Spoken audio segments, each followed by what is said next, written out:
Okay, good morning, Breeding Philippines. Minsan muli, nagbabalik si Rodolfo Bona ng Bona Game Farm.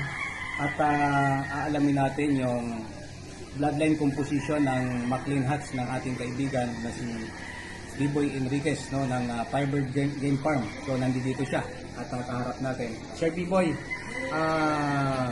dahil sa ito yung pinaka-hatch blood na hawak ninyo, ano ho ba yung bumubuo sa strain na ito na Maclean Hats at ang history? Okay, ang original Maclean namin, yan ay Harold Brown Maclean.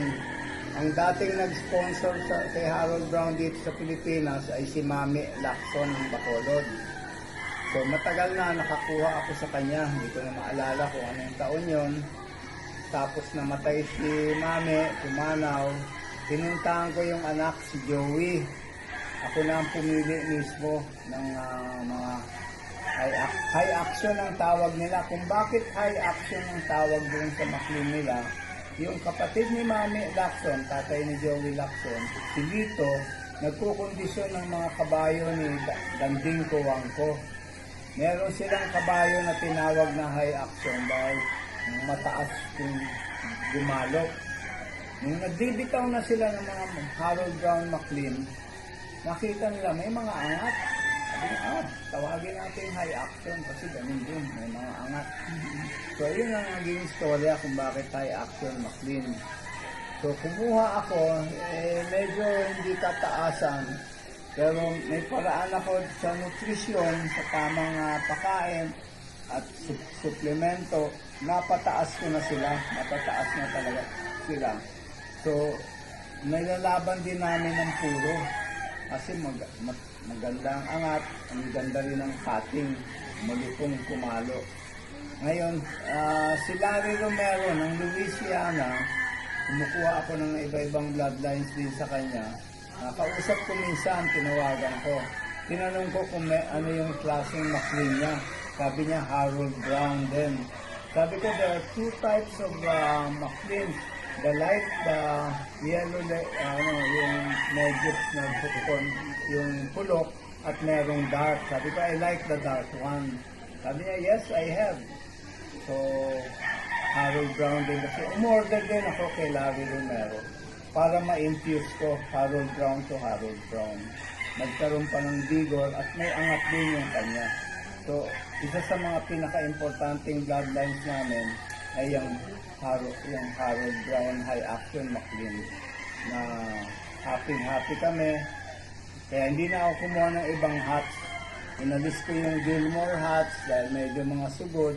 So, ito na yung minintain namin. So, yan yung isang top 2, top 3 bloodline namin yan, yung Harold Brown Maclean. So, ayan, napakaganda pala ng history ng Harold Brown Maclean.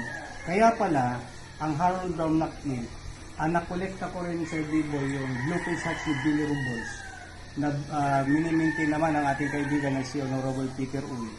Nung nilagyan ko siya ng Maclean, ang Blue Face nagkaroon ng angat. Sabi ko, yung kanyang breaking ay doon sa Maclean.